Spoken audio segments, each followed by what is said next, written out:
More Biden documents are found at his Delaware home. Eric Adams, the Democratic mayor of New York, visits El Paso, Texas, and has some things to say about the migrant crisis. The seventh humpback whale washes ashore in New Jersey in the past month. And in honor of MLK Day, I analyze the lesser-known parts of his extraordinary I Have a Dream speech.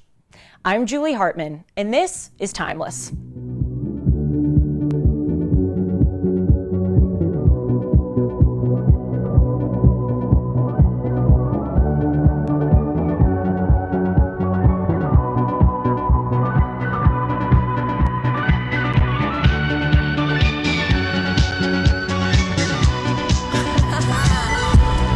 Hey friends, it is Tuesday, January 17th, 2023. I hope that you had a great weekend. And again, I just want to remind you that I'm saying that I hope you had a great weekend on a Tuesday because on Mondays, that's when Dennis and Julie airs, and then the remaining days of the week is when Timeless airs. So I hope that you had a chance to watch yesterday's Dennis and Julie episode, and if you haven't already, please check it out. Yesterday was a pretty hard-hitting episode. We talked about the F word, and that is failure, and some of our family histories. So I hope that you will find it to be interesting. And as always, I welcome feedback on Dennis and Julie and on Timeless. You can email me at julie@hartman.com, and I try very hard to respond to each of you.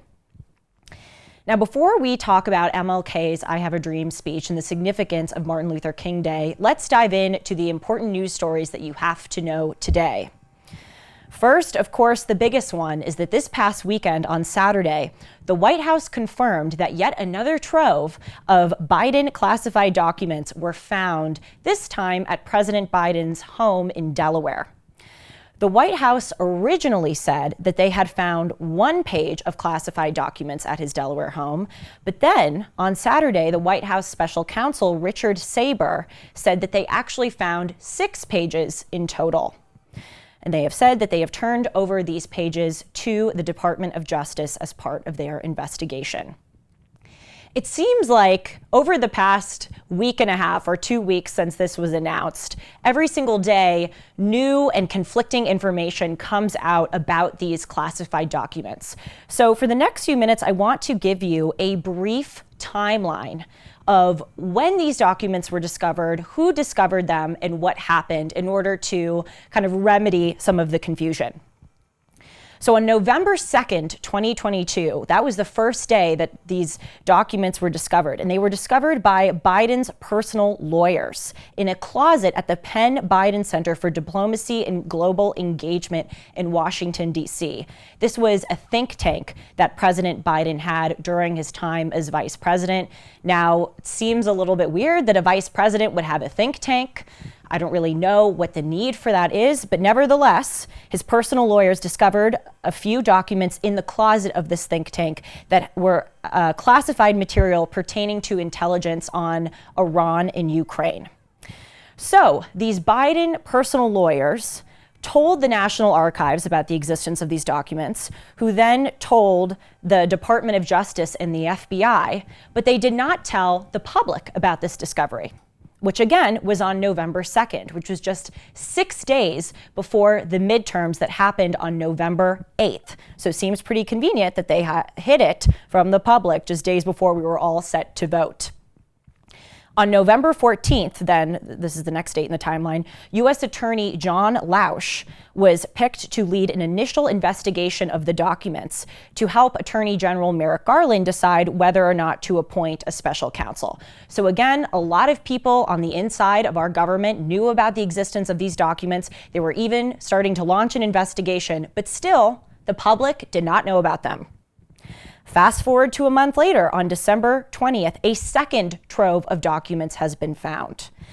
President Biden's lawyers told Lausch, that's again the U.S. attorney who was launching the initial investigation, that other classified documents were found, this time not at the think tank, but in the garage of Biden's home in Delaware. So on that date, December 20th, the FBI goes to Biden's home in Delaware and retrieves those documents, but still, the public hears nothing of it. Then 2 weeks later, on January 5th, Lausch tells the Attorney General Merrick Garland that a special counsel is warranted into the investigation of these documents. And 4 days later, on January 9th, news breaks that the DOJ is investigating these documents. So you would think that on January 9th, by the time that they had waited so many weeks to make this announcement public, they would have all of their ducks in a row. That they were certain that they had discovered all of the documents before they went public with them. But no. There were still more documents to be found. 2 days later, on January 11th, that was Wednesday of last week, President Biden's attorneys researched Biden's Delaware home and found one more classified document in a room next to the garage. So again, this is round 3, discovery 3 of Biden's documents. Round 1 was discovered at his think tank in Washington, D.C. Round 2 was in his garage at his home in Delaware. And this round 3 was in a room next to the garage in Delaware. The next day, on Thursday of last week, on January 12th, the White House special counsel Richard Sauber traveled himself to Delaware to search Biden's home just to see if there were more classified documents, and he found them. He found 5 additional pages, and he gave them to the Department of Justice. So that's round 4. Last Thursday, on that same day, we also know that that was the day when Attorney General Merrick Garland appointed a special counsel, Robert K. Hur, to investigate these classified documents. And then this past Saturday is when the White House finally broke the news to the public that those rounds 3 and 4 of the documents had been found. So this is all to say that this has been unbelievably disorganized. And this timeline raises a few questions. First of all, what prompted the initial finding of these classified documents on November 2nd? Again, these documents that were originally found at the think tank were from President Biden's time as vice president. So at that point, the documents were at the think tank for a minimum of 6 years. So what was it about November 2nd, that date that was so close to the midterms, being the date when President Biden's lawyers discovered these documents? Was someone afraid that if the Republicans won the House or won the Senate, as they were expected to in the midterm elections, that they would launch an investigation and issue subpoenas for all of these places to be searched for such documents? It seems like the Democrats, or President Biden's own team, wanted to find the documents themselves instead of allowing, again, Republicans to launch an investigation and discover that these classified documents had existed. So that's what seems a little bit eyebrow-raising about the date November 2nd. Another question is, why are we allowing President Biden's personal lawyers and White House counsel to search for these documents? Again, we know that initially his lawyers were the ones that found them in the think tank. Then they went to his home and his lawyers found them in his home. And then the U.S. investigator, the U.S. attorney, the White House special counsel, Robert Saber, went to President Biden's house in Delaware. Why are these people the ones going in and searching? Do they have appropriate security clearance to be handling these classified documents? Shouldn't it be the Department of Justice or the FBI who is going in and searching the home or the garage? Again, it seems very disorganized, and we don't know if they have the requisite security clearance to be handling this classified information. And finally, we do know that China was funding not only the University of Pennsylvania, but also the Penn Biden Center, that think tank in Washington, D.C. And we also know that then Vice President Biden was getting $900,000 in salary for 4 years from this Penn Biden Center think tank. So it raises the question, is there some impermissible conflict of interest here? What is going on at this Penn Biden Center? As I said a few minutes ago, why does the vice president need a think tank? Why is China funding that think tank? Why is President Biden getting a check from that think tank? Isn't he supposed to be the vice president of our country, helping to run our nation? Why is he getting paid by a think tank? And are the Chinese paying him to be a librarian for documents that they may want to look at? Why are classified documents in the closet of this facility? This investigation is certainly not over. As I said, Attorney General Merrick Garland has appointed a special counsel to investigate Biden's mishandling of classified documents, alongside the fact that Merrick Garland a few months ago appointed a special counsel to investigate Donald Trump's mishandling of classified documents. So this saga is not over, and we will certainly keep you abreast of important developments as this goes on. Now, before I end this story, one thing that is important to note is that Rep. Adam Schiff of California and Rep. Ilhan Omar of Minnesota have been some of the Democrats who have chastised President Biden over his mishandling of classified documents. And this is pretty shocking to see hardline Democrats, who are usually very much in the Biden camp, so strongly come out against him.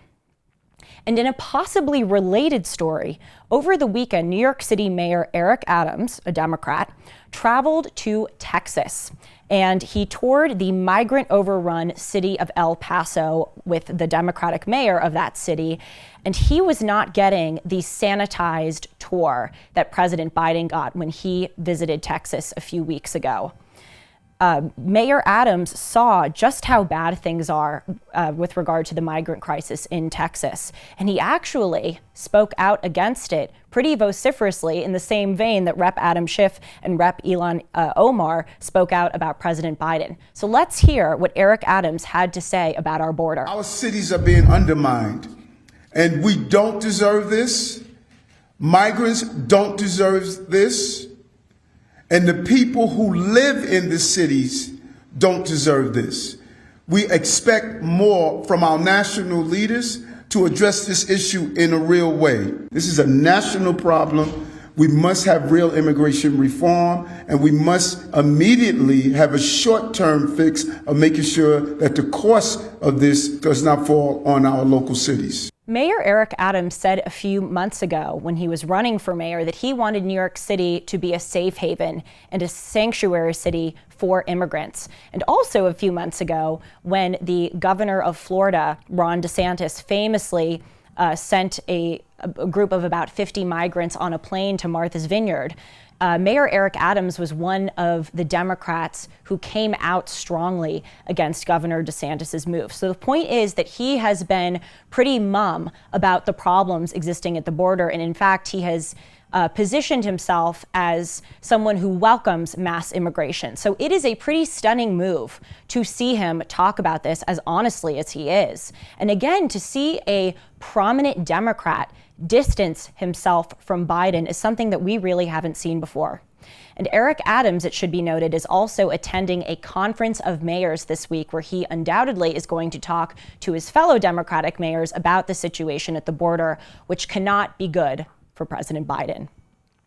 Now, on to our third news story of the day. Within the last month, there has been a strange phenomenon in New Jersey where about 7 humpback whales have washed ashore on the beach.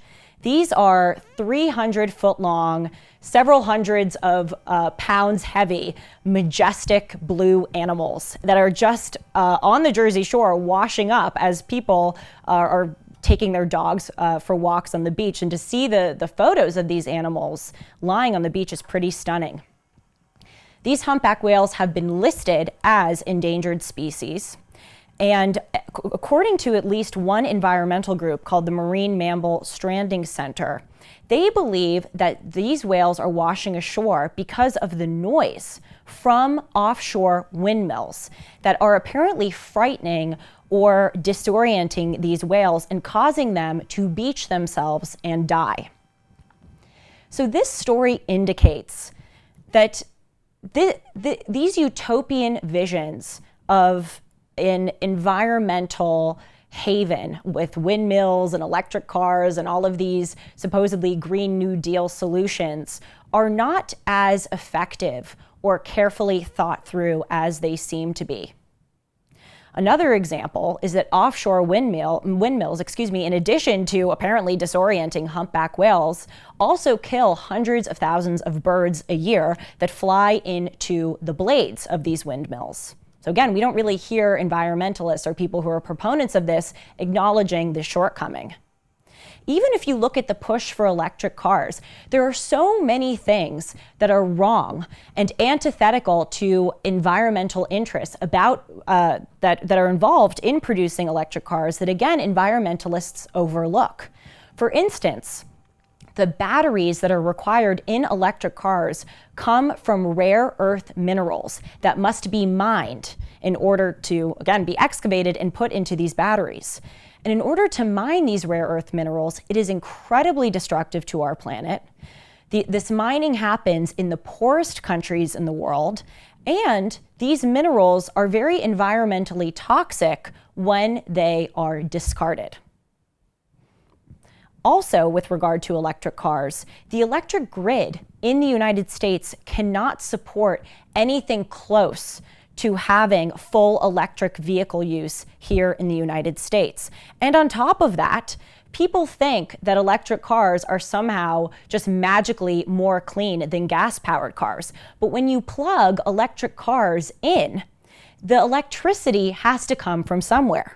And the majority of the electricity generated in the United States, about 80%, comes from power plants that burn natural gas, that burn oil and coal, and that mine for fossil fuels or use nuclear power. So it's not as obvious as putting gas in the tank, but you're still getting that electricity from somewhere that requires mining and fossil fuels. So again, this is just a part of a larger idea that these environmental measures need to be more carefully thought out. And what seems to be odd about the environmentalists, and certainly with other people on the left who push political positions, is that they rarely seem to acknowledge that their positions have any downsides. These are just some things that we need to think about. Now, finally, in our last story of the day, I wanted to honor Martin Luther King. Yesterday, Monday, January 16th, was Martin Luther King Day. Ronald Reagan declared that a federal holiday in 1983, and it is celebrated on the third Monday in January. Martin Luther King's birthday is actually not on the 16th, it is on January 15th, which means that if he were still alive, he would have turned 94 on Sunday. So I wanted to play you about 7 clips from Martin Luther King's 1963 I Have a Dream speech, which is obviously incredibly famous. But I want to identify some lesser known parts of that speech, things that don't get as talked about or as highlighted, that I think are just as important as the parts of the speech that we know. And we also should keep in mind that this year, 2023, will be the 60th anniversary of the I Have a Dream speech, and it will also be the 55th anniversary of Martin Luther King's assassination. That will be on April 4th, 2023, the 55th anniversary. Before we get into the clips of the speech, though, I want to tell you some fun facts about the I Have a Dream speech that took place on August 28th, 1963 at the Lincoln Memorial in Washington, D.C. First, there were 250,000 people present at this event, and most of them could not hear his speech because, as we know from the very famous photos, people were lining up all the way from the Lincoln Memorial to about half a mile away to the Washington Memorial. So people, it's just stunning to think about how many people wanted to lay eyes on Martin Luther King or wanted to just be present at that moment in history, that they still crowded there and didn't even care if they could hear the speech. That's fun fact number 1. Fun fact number 2 is W.E.B. Du Bois, who was the co-founder of the NAACP and a very prominent civil rights activist, actually died the day before the I Have a Dream speech. And so at that event, which featured 10 speakers, not just Martin Luther King, they had a moment of silence for that civil rights leader. And then the third fun fact, arguably the most interesting of all, is that the I Have a Dream portion of the speech was actually originally not in the speech. And Martin Luther King almost didn't deliver it. But there was someone who was standing next to him as he was delivering the speech that urged him to talk about his dream. And so he improvised that section of the address, which is just unbelievable because he speaks with such clarity and such elegance. And obviously that is the part of the speech that has been the most famous. So as part of the first clip, I want to play for you the first paragraph and a half of the speech because it's a very important way to see the way that he sets up the foundations of his address. Let's listen. 50 years ago, a great American in whose symbolic shadow we stand today signed the Emancipation Proclamation. This momentous decree came as a great beacon light of hope to millions of Negro slaves who had been seared in the flames of withering injustice. It came as a joyous daybreak to end the long night of their captivity. But 100 years later, the Negro still is not free. 100 years later, the life of the Negro is still sadly crippled by the manacles of segregation and the chains of discrimination. 100 years later. Few people know that within the first few seconds of his speech, Martin Luther King compliments America and compliments an American leader like Abraham Lincoln, who, again, as we heard in that clip, Martin Luther King says he is standing in the symbolic shadow of. And this indicates that from the outset of his speech, Martin Luther King is indicating that his speech is built on a foundation of respect for, but profound disappointment in America. By talking immediately about the Emancipation Proclamation, the momentous decree, he calls it, a great beacon of light of hope to millions of Negro slaves, a joyous daybreak to the end of a long night of their captivity. He's indicating that he sees the potential in America, the goodness of this country, and that is what is animating his talk. He is starting from a foundation of saying this country has a lot of goodness of it in it, but it has not seen that goodness entirely through. Let's listen just in the next paragraph of the way that Martin Luther King talks about the potential of the United States when he discusses our Constitution. When the architects of our republic wrote the magnificent words of the Constitution and the Declaration of Independence, they were signing a promissory note to which every American was to fall heir. This note was a promise that all men, yes, black men as well as white men, would be guaranteed the unalienable rights of life, liberty, and the pursuit of happiness. It is obvious today that America has defaulted on this promissory note insofar as her citizens of color are concerned. It's amazing the way that he talks about America. He doesn't immediately smear it with one broad brush, but it shows that he views America as a flawed but wonderful, unique, and improvable system. And he sees that the Constitution is magnificent, as he says, because it was a system that was created to be able to diagnose and correct its deficiencies.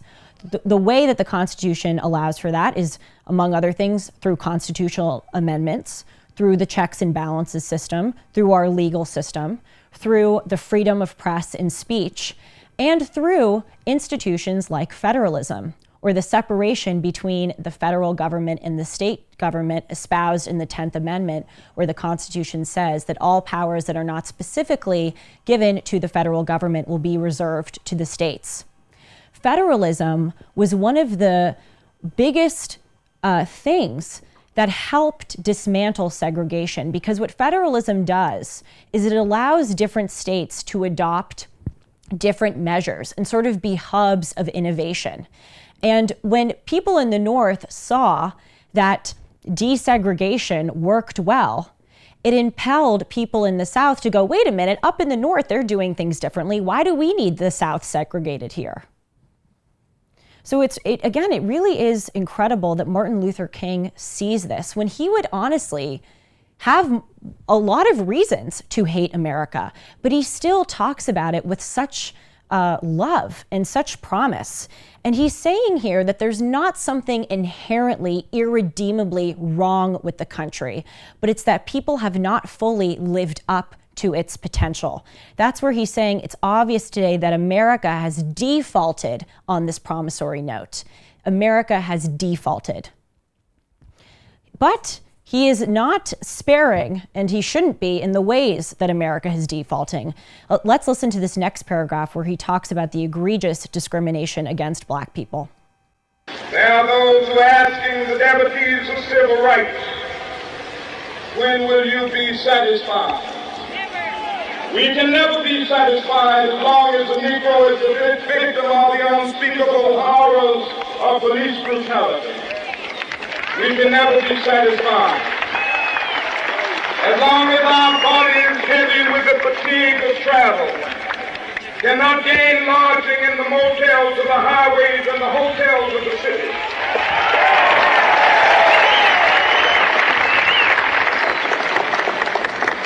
We cannot be satisfied as long as a Negro in Mississippi cannot vote and a Negro in New York believes he has nothing for which to vote.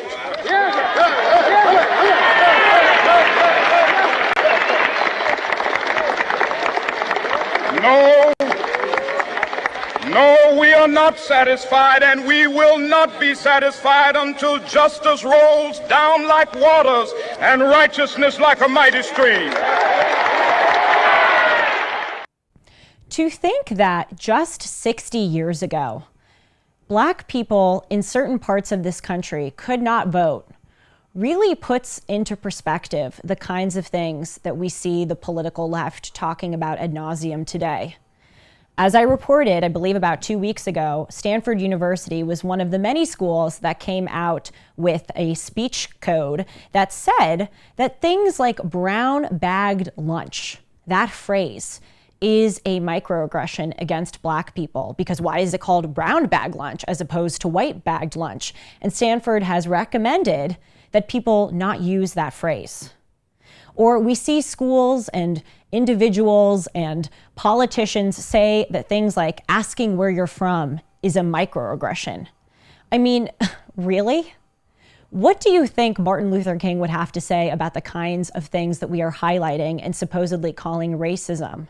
It is such an affront to the real, egregious instances of discrimination and racism that Black people did experience in this country. The sad part is, too, that although Martin Luther King would disparage the sort of instances of contrived racism, these microaggressions or these weird speech codes that many people are coming up with today, I think that he would acknowledge that there actually is a lot of systemic racism, that still exists in the United States. But that systemic racism isn't talked about because it isn't advantageous for the people who are talking about microaggressions to talk about what's really going on. I recently interviewed on this program Naomi Schaefer Riley, who wrote an incredible book about how screwed up the American foster care system is. And one of the biggest takeaways from her book is the way that Black foster care children are prevented from going into homes where they will be cared for because of these radical racial theories that Black children should not be in the homes of white people, even if those white people are willing to take Black foster kids into their homes and will care for them in a good way. The National Association of Black Social Workers back in the 1970s said that it was, quote, unnatural, unnecessary, and artificial for white parents to adopt Black children. They said that it perpetuated the chattel status of Black people. So we see in the foster care system, again, this is thanks to the extraordinary work and research of Naomi Schaefer Riley, that Black kids, instead of being placed in white homes, are put into what's called kinship care, into the care of extended family members, in order to prevent those kids from going into white homes. because of what the optics of having white people care for black people would look like. That is systemic racism. To deprive black children of a loving home because of the optics is systemic racism. Saying that you have a brown bagged lunch is not systemic racism. Another instance of the real systemic racism that exists is the way that police have been removed from black neighborhoods overwhelmingly as part of the defund the police movement, which, by the way, people say never really existed. Democrats love to say nowadays, oh yes, we talked about defunding the police, but that was just momentary and it really didn't happen. That is false. Every single big city in this country had their police defunded. And an offshoot of that policy was that many people did not apply to become police officers, and departments like the NYPD saw a 75% increase in the amount of police retirees. Now, what communities do those harm the most? It's not the people on the Upper East Side or people in gated communities. It's minority communities, black communities that are harmed. But again, we don't talk about that systemic racism because it's not politically advantageous to do so. We also see in places like here in Los Angeles that mayors have extended the eviction moratoriums in this city. Mayor Karen Bass of Los Angeles has extended this until the end of this month in January. And this goes back to a COVID policy where tenants in certain apartment complexes, didn't have to pay their rents because they were impacted by COVID. And yes, maybe some could argue that it is helping people who are in a sticky situation by forgiving them of their rent responsibilities temporarily. But what about the landlords who are overwhelmingly minority citizens? They need to make a living, they need to collect money, and it's harming them. Yet another example of systemic racism is what is going on in our schools. We don't have a funding problem, we have an ideology problem. In many minority communities, these students are being taught these radical racial and gender theories, I shouldn't say not just in minority communities, in communities around the country, but we see that in minority communities where test scores are the lowest, they are being harmed the most by having their days spent talking about pronouns or about white supremacy instead of learning math and reading. And also, the teachers' unions in this country are arguably the biggest progenitors of systemic racism because it is incredibly hard to fire a teacher because the unions protect them. So what happens is that when a teacher is found to not be teaching in the classroom or is found to have an instance of misbehaving, instead of being fired as they should be, they are protected by the unions and put into these rubber rooms, which are essentially timeout periods where they stay for 2 or 3 years and they don't teach, but maybe they work for the government or work for the union and do paperwork. And then after 2 or 3 years, they're put back into the school system as teachers. And where are they put back in? They're put back in minority school districts where people think, oh, well, those students are already behind, so they're not going to succeed anyway, so we'll just give them the bad teachers. It really is incredible to think about what Martin Luther King would say about this duality that exists in our country, that there really is blatant racism against black people, but the ones who Martin Luther King has entrusted to carry on the baton of civil rights are instead focusing on trivial made-up things like microaggressions. Now, moving on to another clip. This is a part of the speech that I think I'm the most excited to talk about because we never hear people highlighting it when they talk about the I Have a Dream speech. Here in this next clip, Martin Luther King focuses on the profound role that a rich internal spiritual life can play in combating and dealing with hardship like racism. Let's hear it. But that is something that I must say to my people who stand on the warm threshold which leads into the palace of justice. In the process of gaining our rightful place, we must not be guilty of wrongful deeds.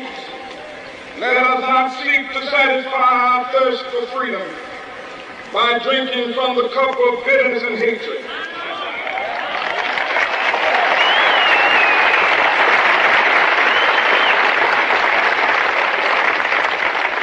We must fail to conduct our struggle on the dignity and discipline. We must not allow our creative protests to degenerate into physical violence. Again and again, we must rise to the majestic heights of meeting physical force with soul force. I realize that the audio may have been a little bit hard to hear in that, so I'm just going to repeat some of the most salient points. He says, we must be not guilty of wrongful deeds. Let us not seek to satisfy our thirst for freedom by drinking from the cup of bitterness and hatred. We must not succumb to to physical violence. He says, we must forever conduct our struggle on the high plane of dignity and discipline. My generation and the generation above us has so betrayed the trust that Martin Luther King has put in us. We take the easy, self-indulgent, whine, scream, break things, attack people path. When he arguably would probably have more reason to scream, shout, break things, and attack people, he is encouraging people to have dignity. How many times now do we hear the word dignity? He's imparting to people that you must not turn into your enemies in order to defeat them. And that is a really powerful statement. By talking about how to live an honest, principled life, Martin Luther King is giving people the tools to kind of rise above their oppression.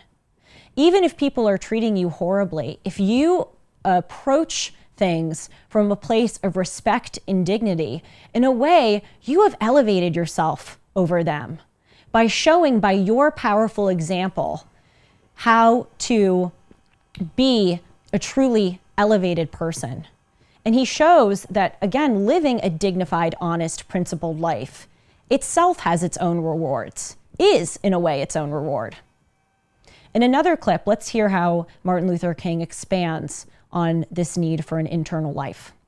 I am not unmindful that some of you have come here out of great trials and tribulations. Some of you have come fresh from narrow jail cells.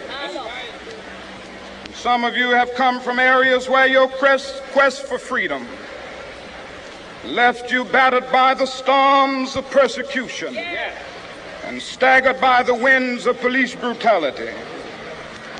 You have been the veterans of creative suffering.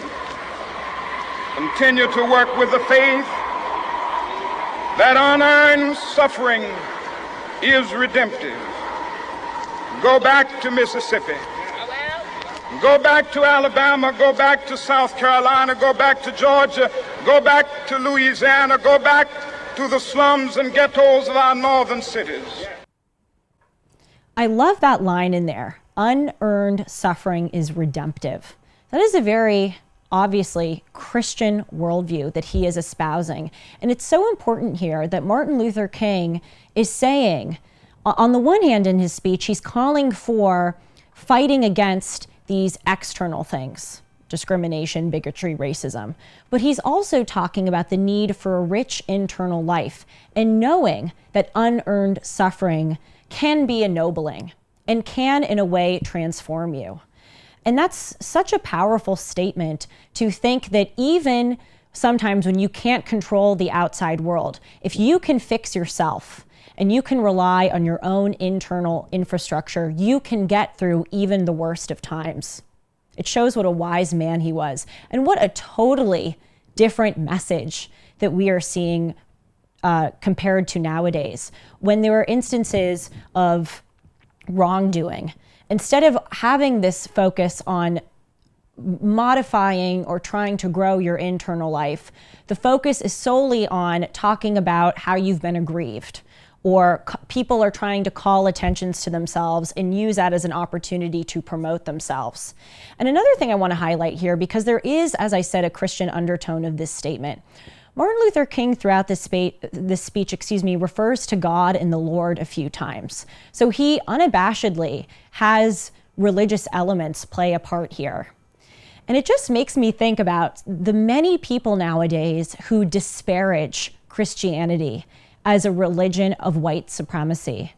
It shows how little they know about history and how much Christianity has served as a tool for people of all racial backgrounds to get through the hardest, most unfair times in their life.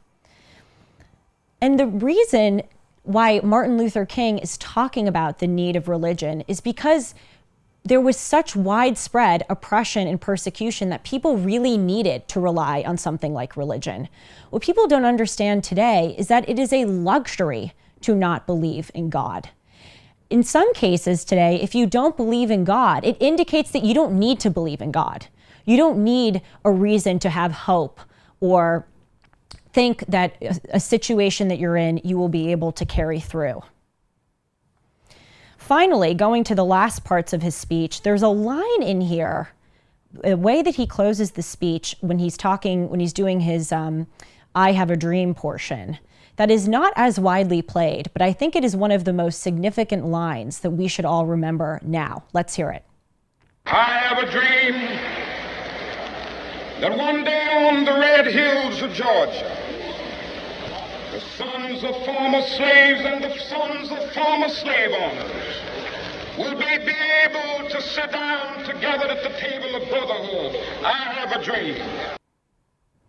Martin Luther King said in his I Have a Dream speech that he wants the sons of former slaves and former slave owners to sit together at the table of brotherhood.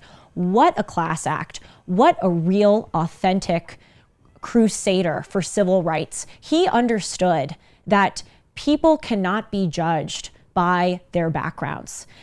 A son of a slave owner can no more help that they are the son of a slave owner than can a son of a slave help that they are the son of a slave. And Martin Luther King so beautifully understood that in order to achieve real equality, you have to confer that equality upon everyone. If you are not going to judge some people for their backgrounds, you cannot judge all people for their backgrounds. And finally, as part of the last clip, let's hear the momentous way that Martin Luther King ended this speech. And I want you all to reflect on, and certainly his content, but most especially his tone of voice. I don't think I have heard a speech in the past few decades, in our modern times, with such vitality and such uplift in as far as the tone with the person delivering the speech. And it shows you how much the words can be elevated when the person delivering them has such vigor. Let's listen. This will be the day. This will be the day when all of God's children will be able to sing with new meaning, my country, tears of thee. Sweet land of liberty, of thee I sing. Land where my fathers died, land of the pilgrim's pride.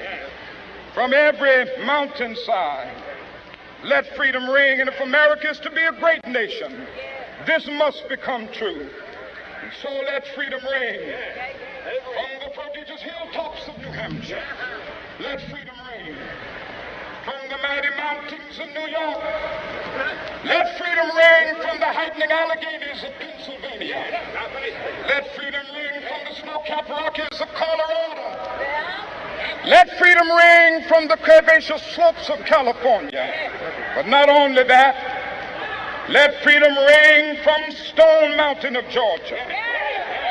Let freedom ring from Lookout Mountain of Tennessee. Let freedom ring from every hill and molehill of Mississippi, from every mountainside. Let freedom ring, and when this happens, when we allow freedom ring, when we let it ring from every village and every hamlet, from every state and every city, we will be able to speed up that day when all of God's children, black men and white men, Jews and Gentiles, Protestants and Catholics, will be able to join hands and sing in the words of the old Negro spiritual, free at last, free at last. Thank God Almighty, we are free at last.